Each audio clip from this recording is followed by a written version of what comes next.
Viewers, কিছুদিনৰ পুৰণা video' এটালৈ আপোনালোকৰ মাজলৈ বহু দিনৰ মূৰত আহিছোঁ। আচলতে এইকেইদিন পৰিস্থিতি ইমানেই বেয়া হৈ আছিলে, এইবোৰ ভিডিঅ' বনাবলৈ মনেই যোৱা নাছিলে। আজিকালি গুৱাহাটীলৈ গ'লে আমি প্ৰায়ে সোণাপুৰৰ ডিগাৰুৰে এই ৰাস্তাটো ফ'ল' কৰোঁ। এইটো সাতগাঁৱত গৈ ওলাই ইয়াৰ পৰিৱেশটোও ধুনীয়া আৰু যোৰাবাটৰ পানীৰ পৰাও বাচিব পৰা যায়।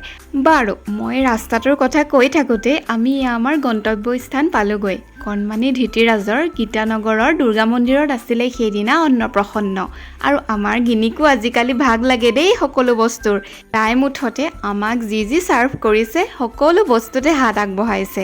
বাৰু, এতিয়া আমি যাওঁ বলকচোন অকণমানি ধৃতিৰাজৰ ওচৰলৈ। বেচেৰাটোৱে বৰ গৰম পাইছে, এইফালে টোপনিত লালকালো হৈ আছে।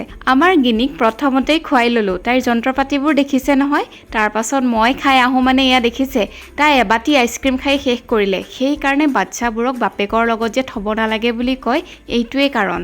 আমি যিহেতু সোনকালে খাই বৈ আজৰিয়ে হ'লোঁ, ভাবিলোঁ গিনিক অকণমান খেলিবলৈ ক'ৰবালৈ লৈ যাওঁ। আৰু সেই বুলিয়ে আমি অৰেঞ্জ মলত থকা এই প্লেয়িং জ'নটোলৈ আহিলোঁ। তাই সোমায়ে মানে কি ফূৰ্তি পাইছে। তাইক প্ৰথমতে যেতিয়া এই ছুপাৰ শ্লাইডখনত নামিব দিলোঁ, তাই বুজিয়ে পোৱা নাই যে কি কৰিব লাগিব। তেতিয়া তাত থকা ছোৱালী এজনীয়ে তাইক এনেকৈ দাঙি নি ওপৰৰ পৰা শ্লাইড কৰি দিলে। আৰু তাৰ পাছতহে তাই গম পালে যে এইটোতো এনেকৈ কৰিব লাগে। আৰু তাইক চাওকচোন, চবকে ঠেলি হেঁচি হ'লেও ওপৰলৈ উঠিছে। আৰু উঠি তাই এবাৰ নিজে কৰিব, আপোনালোকে চাবচোন।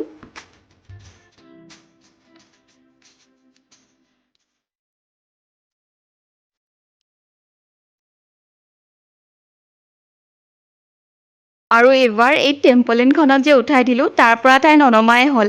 সেই দূৰৰটোলৈকেও যাব খোজে। মই বোলো তোক তাৰ পৰা মই টানি আনিব নোৱাৰোঁ, ইয়াতে যিমান জঁপিয়াও জঁপিয়াই থাক। তাই মুঠতে ভাগৰ লাগিছে নে কি গমেই নাপায়, ইমান খেলিছে। আৰু এইবাৰ বাপেক জীয়েক গাড়ী চলোৱাত লাগিল। বাপেকে বাৰু কিবা চলাইছে, এইক দেখিছেনে? একদম যেন তাই এক্সপাৰ্ট তেনেকৈ গোটেইবোৰ একদম কৰি আছে। মই বোলো তই কি বস্তু ভয় চয় নাখাওঁ, য'তে আহ ততেই কিবা কিবি কৰি থাক। শেষত তাতেই থকা ফুড ক'ৰ্টখনত আমি জুচ খাবলৈ বুলি বহিলোঁ। সেইদিনা আছিলে ফিফা ৱৰ্ল্ড কাপৰ ফাইনেল খেলাৰ দিনটো। এখেতে হেনো লতাশিলত ডাঙৰ স্ক্ৰীণত খেল চাব। গতিকে আমাক এয়া খাওকুছিৰ জেঠাইৰ ঘৰত ৰাতিটোৰ বাবে থাকিবলৈ দি তেওঁ খেল চাবলৈ বুলি ওলাই গ'ল। আৰু গিনিয়ে তাত দাদাক বায়েকক পাই ইমান যে উৎপাত কৰিছে নহয়। ইফালে দিনত তাই খেলি পেলাইও ভাগৰ লাগিছে, গতিকে ৰাতিলৈ তাইৰ অকণমান গাটো বেয়া হ'ল। সেইদিনা গোটেই ৰাতিটো ইমান বেছি বৰষুণ হৈছিলে, পিছদিনা এয়া বানপানী ফালি আমি যেনে তেনে ঘৰ আহি পালোঁ। আজিলৈ এৰিছোঁ, বাই।